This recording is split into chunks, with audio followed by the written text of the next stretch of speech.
Estudando o livro de Jó. Estamos no nosso terceiro encontro e hoje nós vamos avançar um pouquinho mais. Aula passada, fazendo assim uma rápida retrospectiva, nós vimos alguns aspectos importantes que nós aprendemos no livro de Jó. Primeira coisa, nós vimos lá no capítulo 1, a partir do verso 6 até o verso 2, até o capítulo 2, verso 7, diante desse drama da história de Jó, Satanás se apresenta diante de Deus e ali ele instiga, ou ele desafia Deus a testar o seu justo filho, justo servo Jó. E nós aprendemos algumas coisas nesse trecho. Primeiro, nós aprendemos que Satanás ele tem um limite de atuação no mundo e nas nossas vidas. Ele não é um ser que pode fazer o que ele quer. Deus está no controle. Aprendemos também que Satanás está por trás de muitos dos males que afligem a humanidade nos dias de hoje. O que promoveu todo o sofrimento na vida de Jó foi a entrada em cena de Satanás. A partir daí que o sofrimento começou a vir na vida de Jó. Não só Satanás é a fonte do sofrimento, mas também os nossos pecados. As grandes catástrofes mundiais produzem sofrimento. Na verdade, se eu fosse classificar a fonte de sofrimento, nós poderíamos colocar 4 fontes de sofrimento para o ser humano. A primeira delas que eu mencionei é o pecado. O pecado traz sofrimento sobre as nossas vidas. À medida em que nós erramos o alvo, e essa palavra pecar significa exatamente isso, errar o alvo. Porque se eu fui criado por Deus para o louvor da sua glória, como diz a palavra, e eu peco, eu errei o alvo. A minha vida não está sendo usada em direção ao propósito de Deus, ao alvo que Deus preparou e planejou para a minha vida. Então, pecar significa errar esse alvo. Viver de forma que desagrade a Deus, fazer coisas que ferem a santidade de Deus. Isso é pecar. Então, primeira fonte de sofrimento é o meu pecado, é o seu pecado. A origem sou eu mesmo, eu que abro a porta para o pecado na minha vida. Satanás tem as costas largas, não é verdade? As pessoas pecam e dizem que foi Satanás. Na verdade, a Bíblia nos mostra que o pecado é concebido dentro de nós, a concupiscência é concebida dentro de nós, e essa concupiscência gerando, crescendo, ela gera o pecado, ela se materializa através do pecado. Pode ser um pecado de ação ou de omissão. Quando, por exemplo, eu adultero, eu estou pecando por ação. Eu tomei aquela decisão e trair a minha esposa. Eu posso pecar por omissão também. Eu posso deixar de fazer o bem. A palavra diz que aquele que sabe fazer o bem e não faz, peca. Quando eu deixo de amar o meu irmão, quando eu deixo de abençoar aqueles que precisam, que necessitam. E hoje mesmo eu estava lendo um trecho na palavra, lá no Evangelho de Mateus, em que Jesus se identifica de uma tal forma com o necessitado, a ponto de dizer que, olha, quando vocês foram me visitar um encarcerado ou enfermo no hospital, ou quando vocês foram dar assistência aos pobres e necessitados, é como se vocês estivessem fazendo isso para mim mesmo. Lembram-se dessa parábola que está lá em Mateus? Então Jesus se identifica com o necessitado. Nós aprendemos também, com relação ainda a Satanás, que ele não é onipresente, onisciente. Só concluindo a origem do sofrimento, eu falei sobre o pecado, pecados de outras pessoas. Não só o meu pecado produz sofrimento, mas quando outras pessoas pecam. Por exemplo, alguém que é fruto de calúnia, de maledicência, de fofocas, essa pessoa está sendo prejudicada, a sua honra está sendo roubada através de uma maledicência por outrem. Isso é pecar. Então eu posso ser alvo disso também. O sofrimento que vem sobre mim nessa situação é fruto do pecado de uma outra pessoa. Ou quando, por exemplo, alguém sofre traição, adultério, por exemplo, eu sou a parte prejudicada nessa história. Então, o pecado de outra pessoa produz sofrimento. Desastres físicos também, cataclismas, enchentes, que acontecem, né, agora no sul, né, enchentes terríveis, aquele tsunami na Indonésia, terremoto no Chile um tempo atrás, terremoto no Haiti que destruiu praticamente o país inteiro, muitas pessoas morreram, cataclismas. Alguns são evitáveis, outros não. Alguns cataclismas são produzidos pelo próprio homem. As enchentes, por exemplo, quando o homem começa a desmatar demais, produz desequilíbrios na natureza, no tempo, a consequência vem. Então as pessoas sofrem por conta de uma negligência humana. E existem outras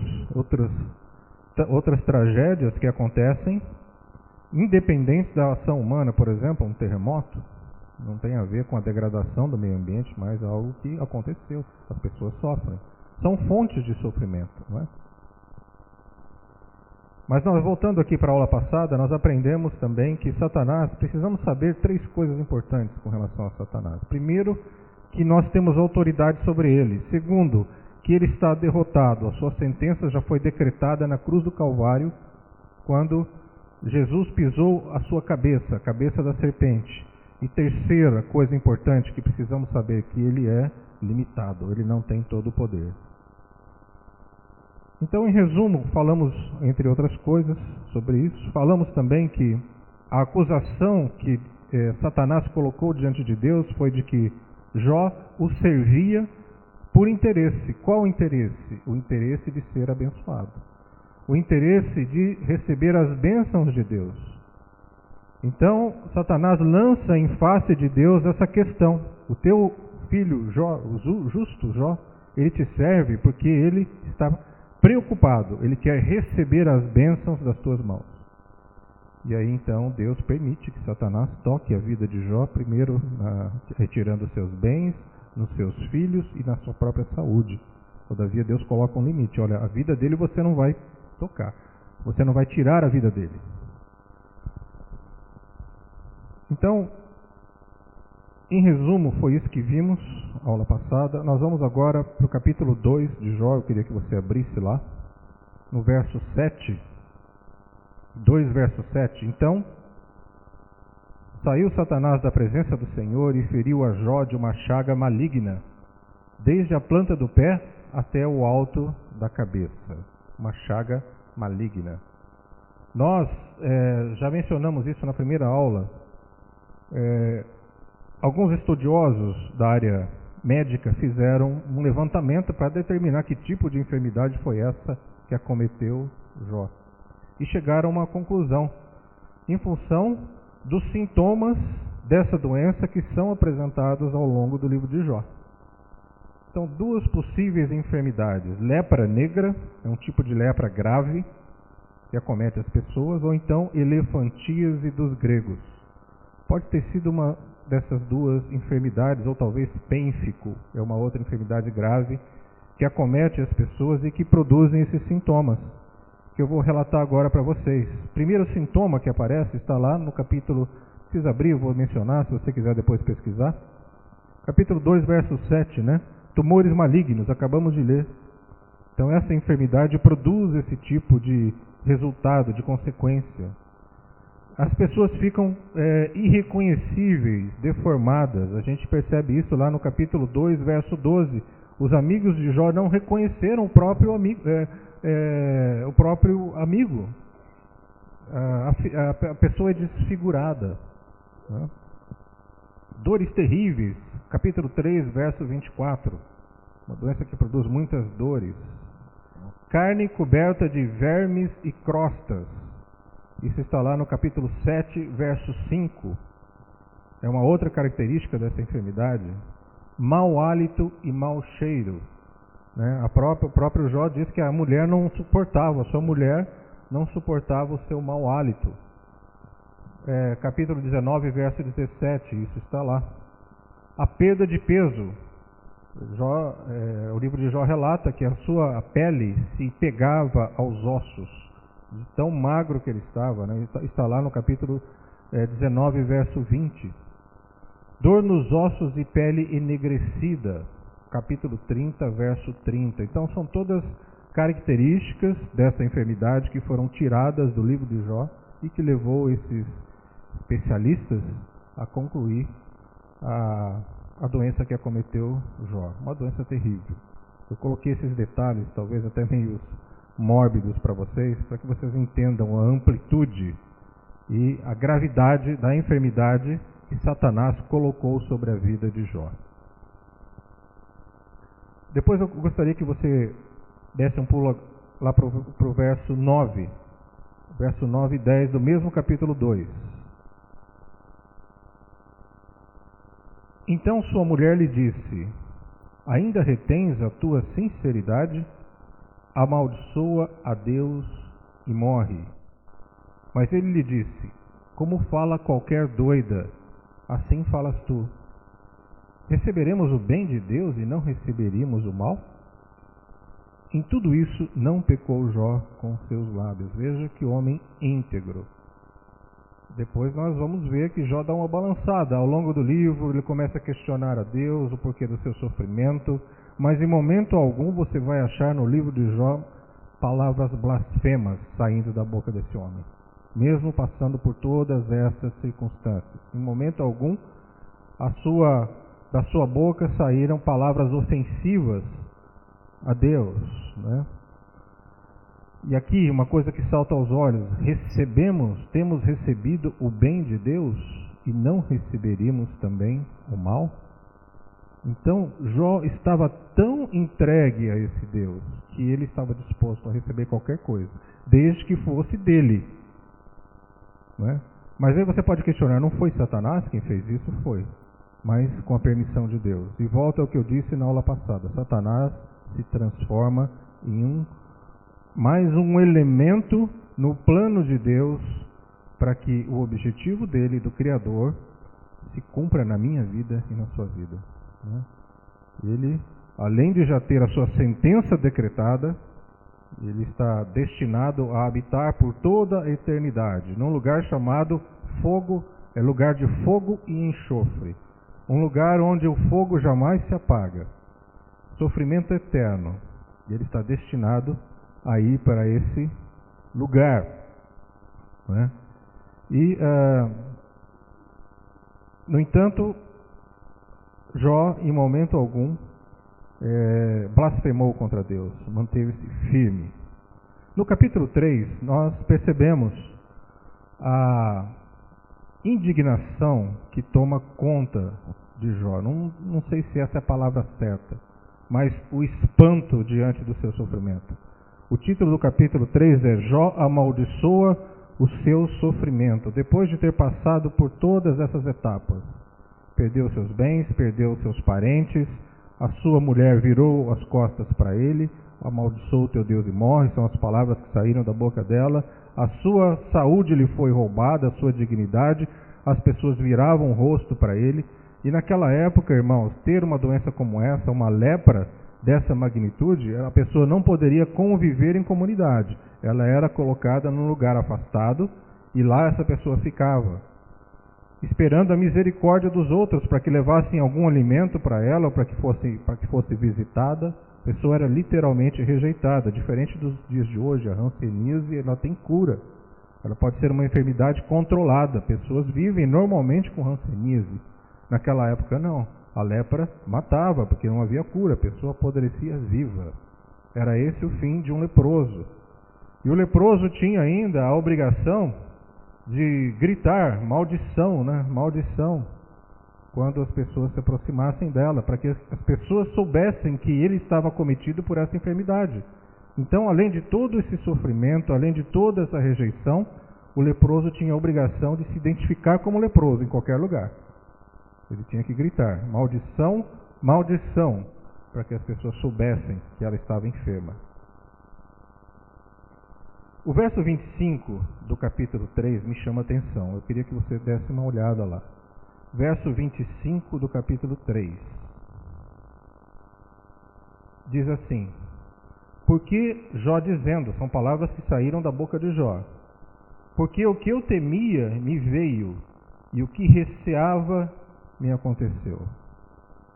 Algumas pessoas usam esse versículo para justificar que o que aconteceu na vida de Jó foi fruto da sua insegurança, da sua falta de fé e dos seus temores. Eu não sei se alguém alguma vez já ouviu isso.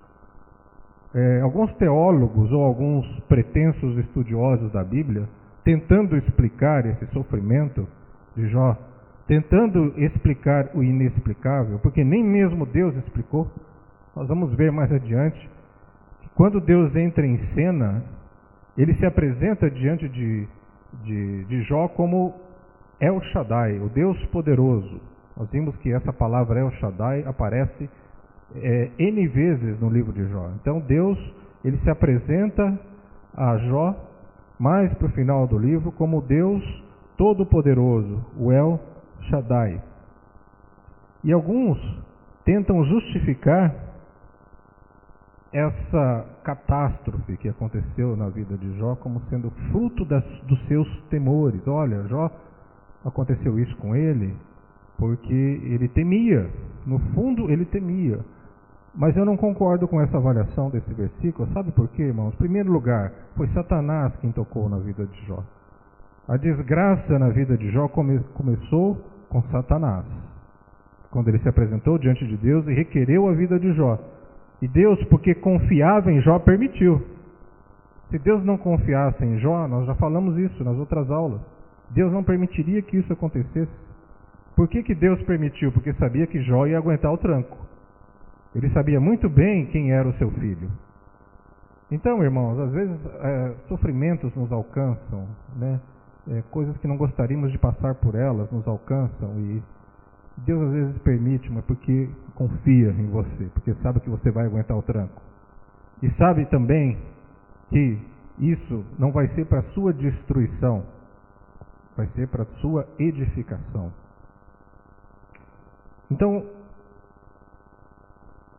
aqui diz, né, aquilo que temia me aconteceu. Na verdade, o que Jó fez? Jó foi sincero. Jó exteriorizou algo que estava no seu coração. Quando você lê o livro de Salmos, por exemplo, às vezes você não se assusta com o que o salmista diz. Davi, ele era muito transparente diante de Deus. Quando ele estava angustiado, ele não escondia a sua angústia. Quando ele estava com medo, quando ele estava receoso dos seus inimigos, ele dizia: Senhor, os meus inimigos me cercaram, estão a ponto de me destruir.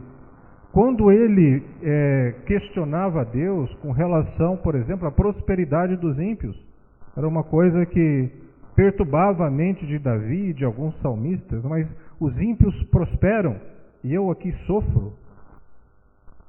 Quando o salmista coloca isso em palavras para que todos nós pudéssemos ler nos dias de hoje, é porque ele estava absolutamente sendo transparente e honesto diante de Deus. Jó está sendo honesto. Quem de nós aqui não sentiria isso, não teria temores de passar por uma situação como essa que Jó passou? E aí vem os teólogos, né, da teologia da prosperidade, da confissão positiva de plantão, dizendo, né, que Jó não deveria permitir que essas palavras saíssem da sua boca. Eu não sei quantos já foram assolados por esse tipo de teologia, né, que você tem que sempre proferir palavras positivas para que as coisas deem certo na sua vida. Existe um livro chamado Há Poder em Suas Palavras. Eu creio que há poder nas nossas palavras para edificar e para destruir. Mas isso se transforma quase que num mantra, né? Às vezes a vida da pessoa está uma desgraça, mas ela diz: não, Deus está comigo, está tudo bem. E aquela confissão positiva é como se fosse um mantra e um amuleto e talvez um misticismo evangélico para que as coisas funcionem bem na sua vida. Mas quando nós olhamos para Jó, que admite a sua incerteza, a sua insegurança, quando olhamos para o salmista, que admite com transparência e honestidade o seu medo, a sua insegurança, nós começamos a refletir um pouquinho sobre isso. Nós temos que, irmão, sempre levar para o filtro da palavra de Deus todo tipo de teologia ou de informação que nos chega ao coração, nos chega aos ouvidos. E vivemos tempos trabalhosos e que nós precisamos cada vez mais amar a palavra de Deus, nos aprofundar na palavra de Deus e submeter tudo isso que nós ouvimos ao crivo dela. Nós vemos, infelizmente, eu uso uma expressão ruim, mas o que eu tenho visto nos dias de hoje, as pessoas, os crentes, sendo levados, né, como uma boiada, né, que vai sendo tocada, né, pelos seus condutores, e sem questionar, sem avaliar, sem verificar que aquilo que está sendo dito como direção para a vida deles é bíblico, é verdadeiro, procede de Deus ou procede do coração corrupto do homem. Né? Capítulo 4. Aí, nesse drama da história de Jó, aparece o primeiro dos amigos de Jó, Elifaz, o nome desse cara. E ele entra na vida, nesse drama, para tentar explicar o porquê. A nossa mente, irmãos, está sempre tentando explicar as coisas. Nós somos tão ávidos por explicações, por conhecimento. E aí eu me remeto a Gênesis, em que o homem resolve tomar da árvore do conhecimento do bem e do mal. Eu imagino que essa semente ainda está dentro de nós. Nós queremos saber o porquê, a razão daquilo estar acontecendo. E nós vemos isso acontecendo nesses amigos de Jó, e o Elifaz entra tentando achar o motivo. E ele se pega na questão do pecado. E ele tenta mostrar para Jó, convencer Jó de que ele está naquela situação por conta de pecado. E aqui nós vemos mais uma vez essa teologia, né, que fala sobre o princípio da retribuição. Quer dizer, você está passando algum perrengue na sua vida, você fez alguma coisa de errado para isso. Então essa relação direta, ela é desconstruída no livro de Jó. Se fosse assim, Jó, como sendo justo, não teria passado por tudo que ele passou. Então ele entra e reforça, né, essa teologia, né, em que existe o princípio da retribuição, a lei da causa, a lei moral da causa e efeito. Será que é assim? Será que é assim que Deus age? Será que Deus age baseado nesse princípio? Não. Coisas boas acontecem com pessoas ruins e coisas más acontecem com pessoas boas. Né? O sol, ele nasce para justos e nasce para injustos também. Ou será que nesses cataclismas que aconteceram, que eu mencionei para vocês há pouco, justos não foram alcançados por isso? Por exemplo, o tsunami que matou 300 mil pessoas na Indonésia, não foi? Será que não existiam famílias inteiras de justos ali? Existiam ímpios? Existiam. Todos foram afetados por esse cataclisma. Né? E Deus decide quem Ele vai preservar. Deus decide quem vive e quem morre. Deus decide quem é abençoado e quem não é abençoado. Ele é soberano, Ele é Deus. Agora você pode colocar, mas e daí? Eu não sou filho? Eu não deveria receber algo especial de Deus? Irmãos, nós temos algo que é o que existe de mais especial no universo. Nós temos a salvação em Cristo Jesus. Nós temos a certeza e a confiança de que Ele estará conosco. Mesmo que passemos pelo vale de Baca, né, diz aqui a palavra, aquele vale se transformará em um manancial de águas vivas. E essa visão, esses olhos para as circunstâncias que nós sempre temos, eles devem ser transformados em olhos que olhem para o Senhor, que olhem para a sua glória, que olhem para aquilo que Ele tem preparado para cada um de nós, que a Bíblia diz que não subiu ao coração de homem algum aquilo que Ele tem nos preparado.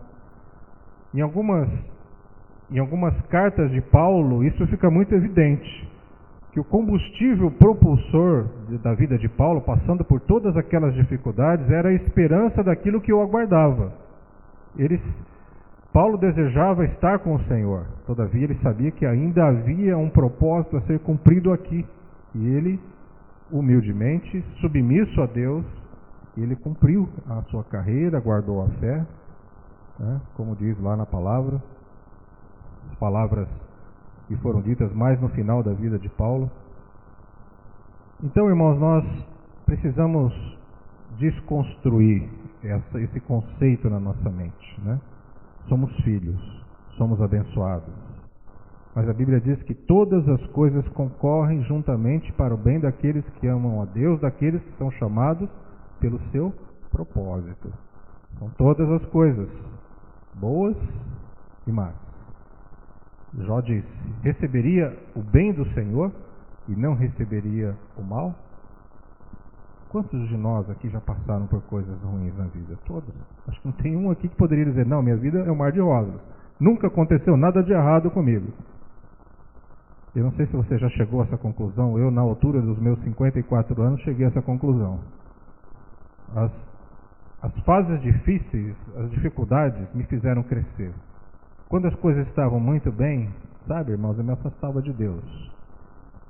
Mas quando a coisa apertava, eu sentia Deus ao meu lado. Ele trabalhava no meu coração, produzia fé no meu coração, e fazia buscá-lo mais e mais. E não foram poucas coisas, não. As coisas difíceis, né? Então esse Elifaz é o primeiro dos amigos de Jó. E eu fiz aqui um resumo desse cara, bem rapidinho, para a gente não perder muito tempo com ele. Quais foram as acusações de Elifaz contra Jó? Primeiro, que Jó sabia consolar os outros, mas não consolava a si mesmo.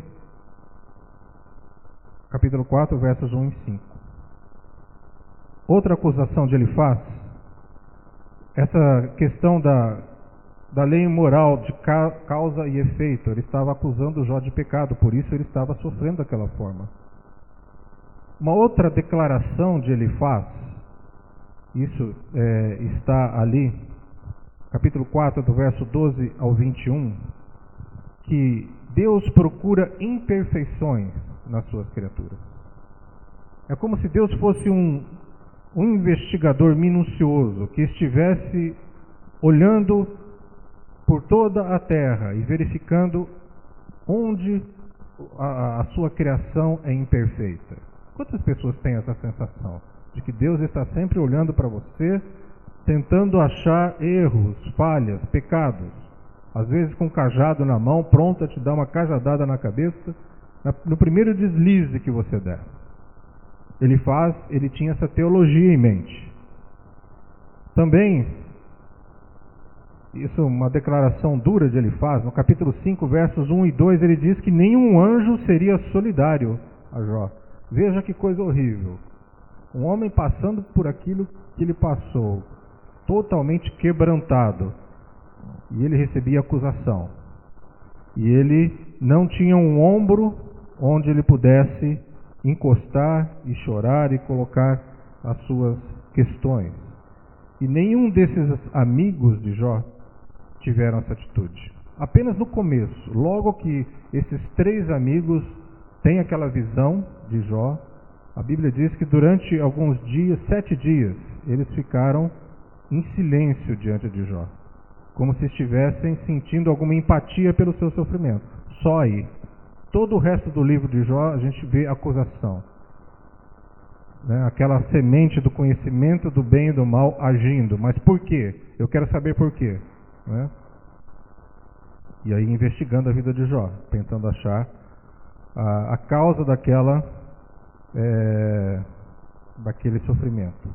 Uma outra acusação de Elifaz, que a prosperidade de Jó era fruto da sua astúcia, era fruto de esperteza. Isso está lá no capítulo 5, do verso 12 ao 18. Enfim, esse é um resumo das declarações de Elifaz em relação ao seu amigo Jó. Ninguém de nós precisa de um Elifaz na nossa vida, não é, irmãos? Longe de nós, pessoas desse tipo. Jó precisava de um ombro amigo, e ele reclama disso. Num dado momento, né, do seu drama, ele diz a eles: mas eu esperava consolo, né, mas recebi acusação. Caminhando mais, capítulo 5, verso 7. Vamos ver o que a palavra nos diz aqui. Capítulo 5, verso 7.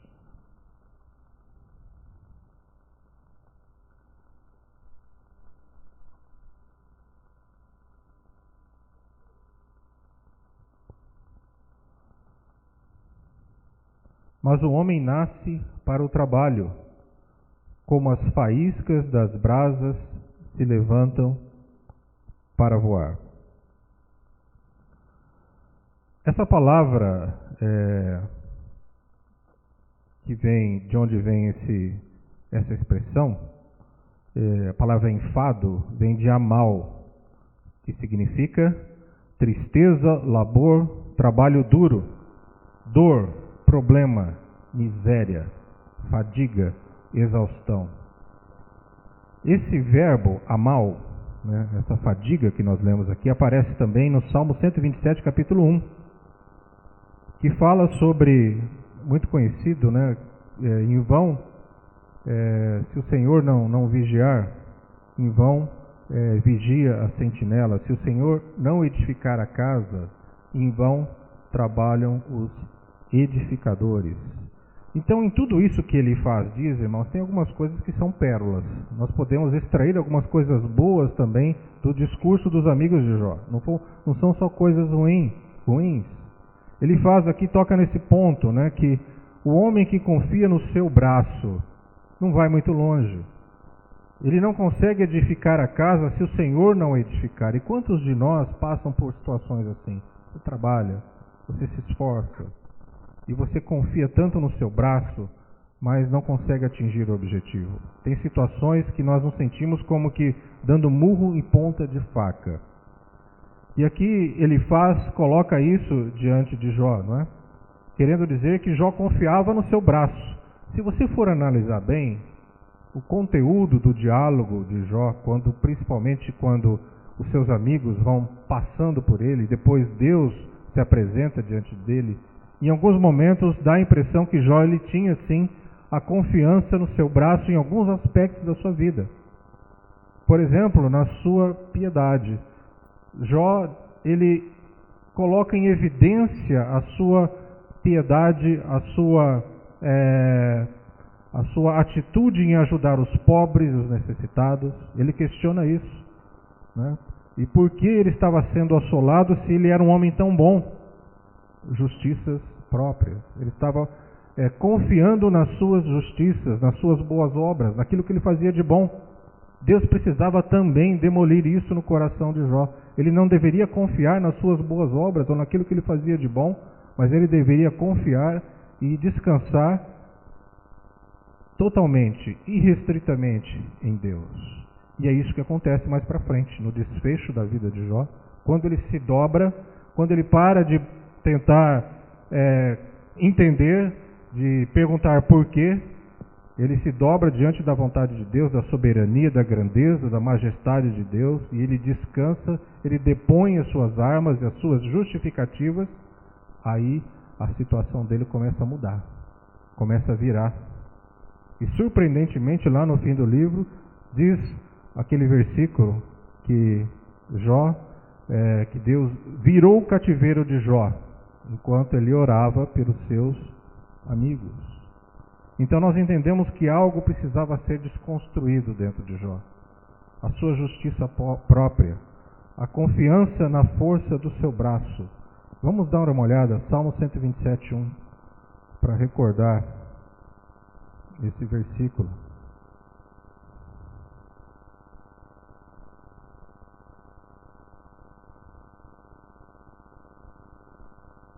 Se o Senhor não edificar a casa, em vão trabalham os que edificam. Se o Senhor não guardar a cidade, em vão vigia a sentinela. Inútil vos será levantar de madrugada, repousar tarde, comer o pão de dores, pois assim dá ele os seus amados o sono. Inútil será confiar na força do nosso braço, se o Senhor não estiver conosco. Vocês já perceberam, irmãos, que algumas pessoas nascem para o sofrimento, e como de uma forma tão surpreendente Deus as sustenta? Quantos ficaram sabendo dessa notícia recente, que um jovem da igreja presbiteriana faleceu? Foi pancreatite, não foi? Não, acho terrível, jovem, cheio de vida, deixou uma esposa, viúva, uma filhinha. E eu fiquei sabendo recentemente que a mãe dele já havia perdido um filho. Então, na verdade, ele foi o segundo que morreu. E ela era viúva. E eu fiquei pensando, meu Deus, uma senhora perdeu os 2 filhos, perdeu o marido, viúva e sem filhos, sobrou só a nora, né? E me parece que elas são muito ligadas, né? A gente vê aqui quase que uma reedição da história de Ruth e Noemi. Vocês se lembram na Bíblia? Em que a nora se apega, o coração da nora se apega a Noemi, e as duas então retornam para Israel e constroem toda uma história juntas maravilhosa, né? E ela me parece que não tem parentes aqui em Prudente, e sobrou então ela, a filhinha e a sua sogra, para estarem vivendo juntas, né? Eu estou me lembrando aqui de um relato da prima da minha esposa, Eleni, o nome dela. Ela mexe com capelania hospitalar em São Paulo. Ela que foi a fundadora do Ministério de Capelania, com várias equipes em São Paulo, em vários hospitais importantes. São 10 equipes espalhadas pelos principais hospitais de São Paulo que ela coordena. É uma mulher muito estudada, escreveu vários livros, já viajou o mundo, em vários lugares, muito culta. E ela esteve recentemente aqui em Prudente, né, e almoçou com a gente em casa. Uma mulher muito simples. E eu fiquei surpreso. Ela disse que esteve em Angola, e é um país muito sofrido. E lá, Angola passou por uma guerra civil, e é muito comum você encontrar crianças sem as pernas, porque os guerrilheiros, eles cortavam as pernas e os braços das pessoas, não importa se fossem velhos, crianças, eles simplesmente eram sanguinários.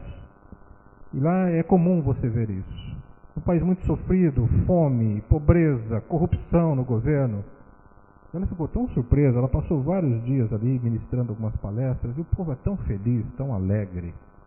E ela não encontrou uma pessoa sequer com depressão naquele lugar. Eu fiquei chocado com isso. Poxa, nós vivemos num país tão confortável, as coisas difíceis aqui.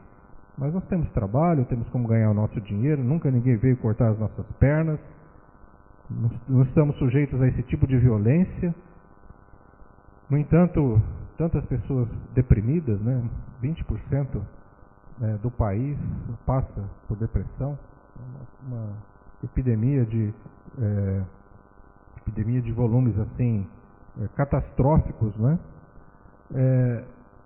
E quando nós vemos tudo isso acontecer e num país tão sofrido as pessoas não terem essa tristeza, serem alegres, eu fico pensando, eu acho que nós somos tão estimulados por expectativas, né? Nós crescemos numa sociedade, num ambiente que está sempre dizendo que nós podemos prosperar, que nós podemos ter isso, podemos ter aquilo, e quando nós não alcançamos isso, nós nos frustramos, nos achamos, desculpe a expressão, mas o bicho do cocô do cavalo do bandido. Vocês já ouviram essa expressão? O pior dos piores. Porque nós crescemos num ambiente que você tem que ser um sucesso, você tem que fazer, você tem que ser próspero, você tem que ter 2, 3 faculdades, pós-graduação, mestrado, e isso te impulsiona a buscar essas coisas o tempo todo. Eu fico imaginando a frustração que vai no coração desses jovens dos dias de hoje, que são estimulados o tempo todo. Estou dizendo que não tem que buscar isso, tem que buscar, mas isso se transforma numa obsessão. Numa obsessão. E nesse lugar, essas pessoas nascem num ambiente que não tem perspectiva nenhuma. Qual a perspectiva deles? Ter lá uma tendazinha onde eles podem morar, ter lá uma mandioca para fazer e comer durante o dia. Não existe nada que possa estimulá-las a ter um carro zero, por exemplo, a ter uma boa casa. E elas nascem nesse ambiente e não tem depressão naquele país. No entanto, nós vivemos num país que tem, dentro do possível, conforto, trabalho. E nós vemos que esse tipo de sofrimento, às vezes, ele é causado por expectativas que são produzidas no nosso coração. A frustração com a vida, a tristeza, vem de fontes produzidas em nós. Um pouco mais para frente, eu queria que você desse um pulo para o capítulo 7, verso 17. Capítulo 7, verso 17.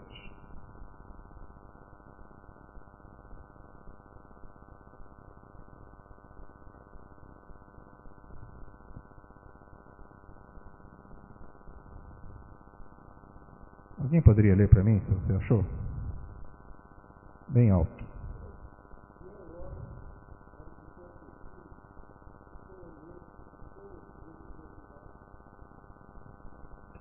Que é o homem. Uhum. Só isso. Para que tanto o estimes. Na verdade, quem somos nós, irmãos? Quem somos nós? Jó aqui está falando essas palavras. Nós estamos falando mais de Elifaz, um amigo de Jó. Mas estamos falando do próprio Jó. Essas palavras saíram da boca dele. Que é o homem para que tu o estimes. Essa nova teologia, essa teologia pós-moderna que nós ouvimos, coloca o homem numa posição que não é dele. Um homem com capacidade de dizer para Deus o que ele deve fazer. Um homem que acha que pode determinar qualquer coisa diante de Deus. Um homem que pode pegar Deus pela sua lei, pela sua palavra. Como se Deus não estivesse acima da lei. Deus criou a sua lei, mas Ele está acima da lei. Ele é Deus. Foi Ele quem criou, foi Ele quem legislou. Ele está acima disso. E nós vemos, infelizmente, nessa teologia moderna, você liga a televisão, isso o tempo todo, as pessoas dizendo para Deus o que Ele tem que fazer. Eu acho que eu falei na primeira aula aqui, que eu assisti um sujeito na televisão falando exatamente isso. Deus é obrigado a te abençoar. Se você fizer isso, isso e aquilo, Deus é obrigado a te abençoar. Deus não tem outra saída senão te abençoar. Meu Deus, isso é a maior das heresias que eu já ouvi na minha vida. Ou se, isso eu já ouvi também, que Deus precisa de você para fazer a sua obra. Você é indispensável. Você é o centro do universo. Irmão, se você der as costas para Deus, Ele vai levantar outro muito melhor que você, sabia? Se nós nos calarmos, as pedras clamarão. Então essa teologia tenta colocar o homem num lugar que não é dele. E Jó chegou a essa conclusão, que é o homem para que tanto o estimes, Que é o homem para que tanto o estimes.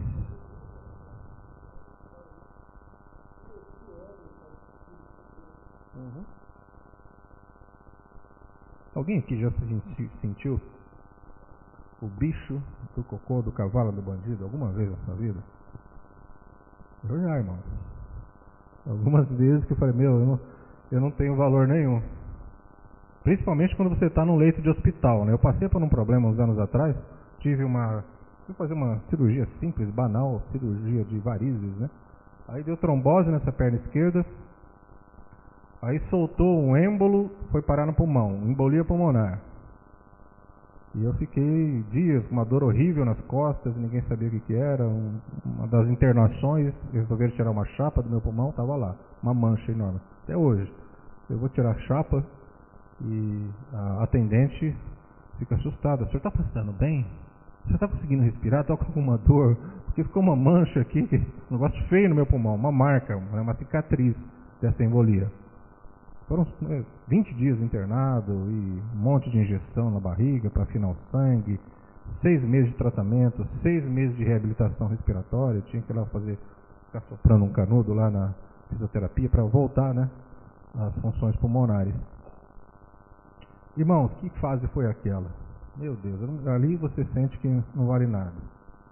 Que você é um pedaço de carne apodrecendo, E, como eu fiquei quebrantado aqueles dias. Eu virei uma manteiga. Eu não sou muito fácil de chorar, não, mas aqueles 20 dias ali, pensa no manteigão. Qualquer coisa estava chorando. Então, essas horas de fragilidade, irmãos, Deus mostra pra gente o quanto nós carecemos dele.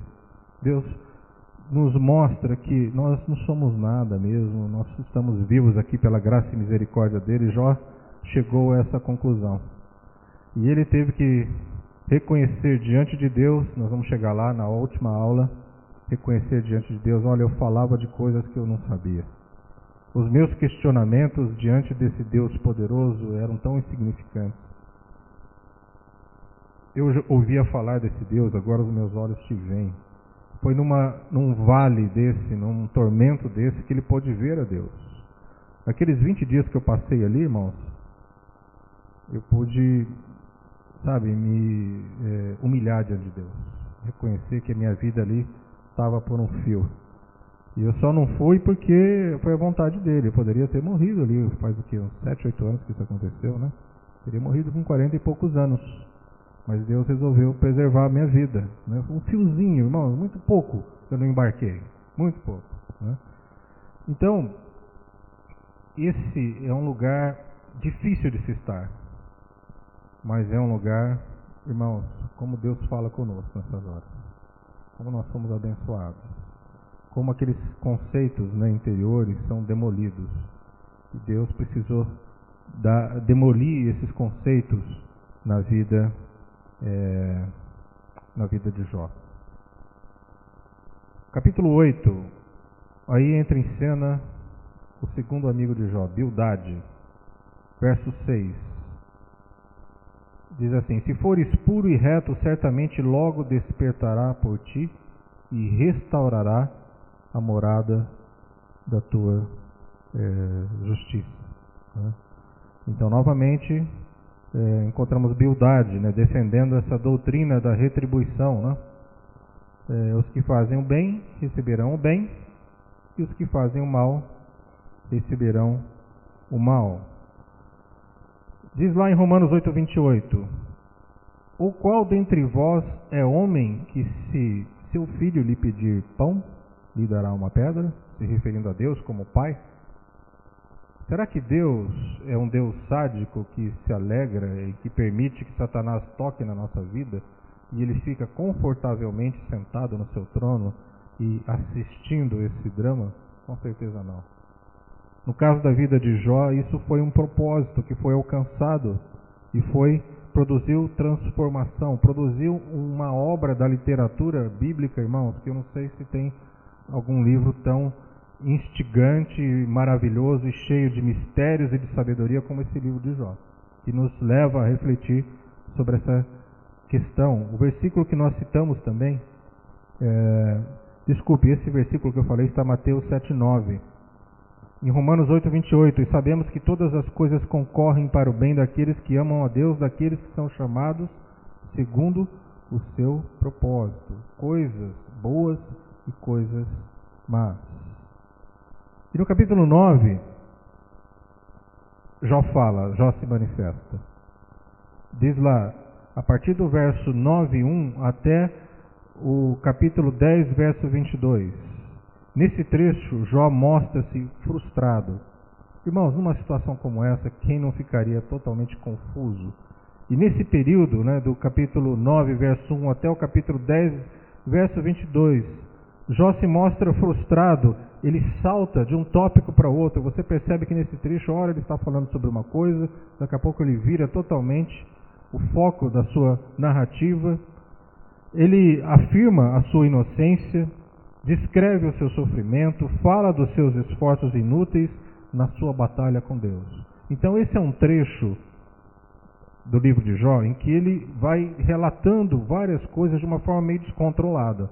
Talvez um psicólogo achasse que Jó estava num surto de bipolaridade, porque ele ficou oscilando entre vários sentimentos e várias narrativas diferentes. Quantos de nós não passariam pela mesma situação? Nesse período que eu fiquei os 20 dias ali, sendo moído, né, naquela cama de hospital, irmãos, tantos pensamentos passavam pela minha mente, né, tantas coisas, tantos questionamentos, né, tantas dúvidas, temores e receios, né? E ao mesmo tempo, e eu acho que é aí que as coisas maravilhosas de Deus se manifestam na nossa vida. Uma coisa que nós não podemos perder, irmãos, no nosso coração. Eu creio que Jó não perdeu isso.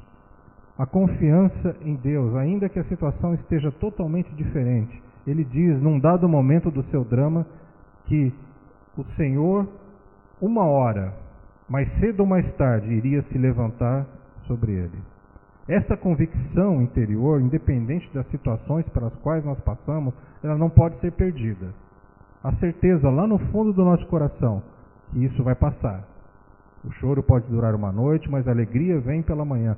Isso é algo que nós temos que nos agarrar com unhas e dentes. A alegria da salvação, a certeza, a convicção de termos sido alcançados, salvos, de termos um Pai que não é um pai sádico, mas que nos ama a ponto de permitir que coisas ruins aconteçam também na nossa vida, não para nossa destruição, mas para nossa edificação, para nossa preparação, não para 80, 90 anos de vida nessa terra passageira, mas para a eternidade. Existem coisas que nós não vamos entender. Não vamos entender. O drama da vida de Jó, ele não é explicado por Deus. Quando Deus entra em cena, ele não explica o porquê do sofrimento de Jó. Ele mostra a sua glória. Ele mostra o seu poder. E isso foi o suficiente para que Jó caísse em si, reconhecesse a sua pequenez, a sua insignificância e a inoperância dos seus argumentos diante de Deus. Todos aqueles argumentos que ele coloca diante de Deus, eles caem um a um diante da glória de Deus, diante do conhecimento de quem Deus é. Volto a que eu disse na primeira aula, ou na segunda, não me lembro. Você quer conhecer quem você é? Aproxime-se de Deus.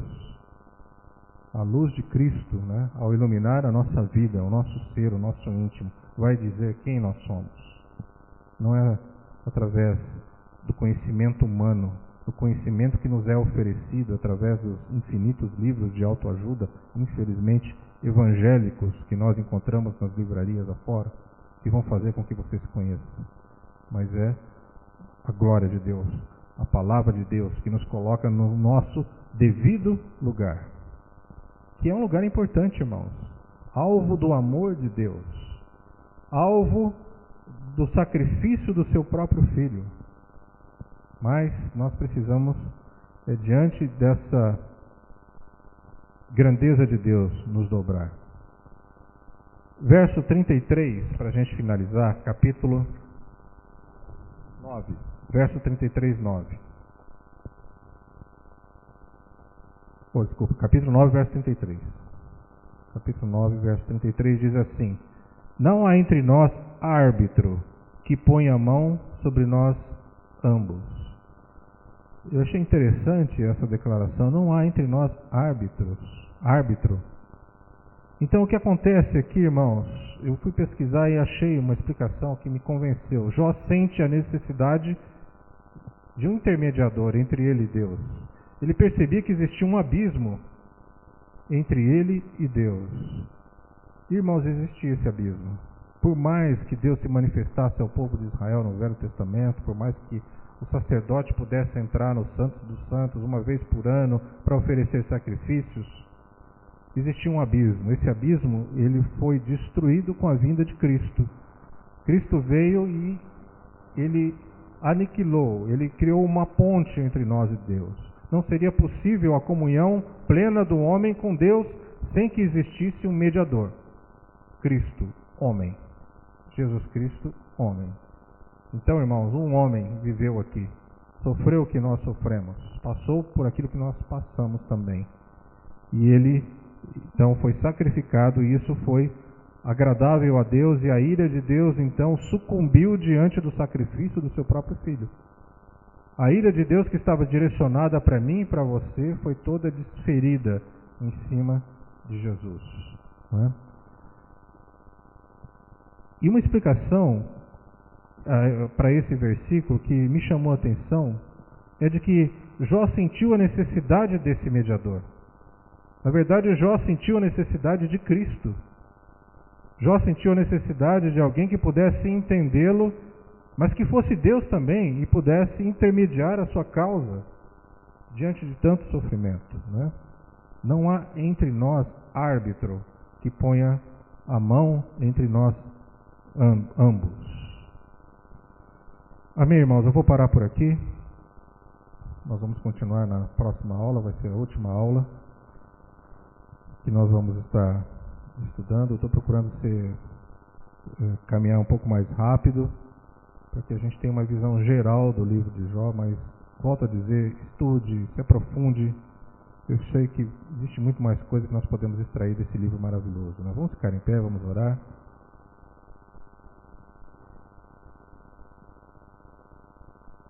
Na aula que vem a gente vai estudar essa virada, né? Nós vamos falar um pouquinho sobre o terceiro amigo de Jó e o quarto amigo de Jó. e depois sobre a entrada de Deus em cena nesse drama. E aí nós vamos aprender algumas coisas importantes sobre essa questão, né, desse novo personagem que entra no final da história, que é o próprio Deus, e a forma como ele se manifesta a Jó, e como o cativeiro de Jó é mudado depois dessa experiência. Amado Deus, obrigado por essa noite, por cada pessoa que está aqui. Senhor, leva-nos em paz até os nossos lares, Senhor, que a Tua palavra possa produzir frutos, cair, Senhor, nos corações como boa semente em terra fértil. Senhor, que Tu nos reveles mais coisas acerca da história de Jó, desse livro, da Tua palavra, do que estamos estudando aqui, Senhor, que cada um aqui receba algo novo da Tua parte, Senhor. Tudo aquilo que compartilhamos, que falamos, Senhor, permaneça apenas aquilo que foi inspirado por Ti, Senhor, aquilo que é, Senhor, alimento puro, que são as águas cristalinas, Senhor, aquilo que partiu de mim mesmo, que não está na Tua palavra, que caia no esquecimento. Então, somente aquilo que é essencial, a essência da Tua palavra, permaneça, Senhor, nas nossas mentes, no nosso coração. Abençoa cada um que está aqui, Senhor, e leva-nos em paz. Em nome de Jesus nós te pedimos. Amém. Obrigado, irmãos, pela presença de vocês. Quinta-feira que vem estaremos de volta aqui, no mesmo horário.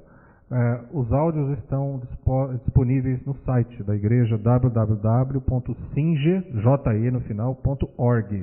Você pode fazer o download e ouvir esses estudos.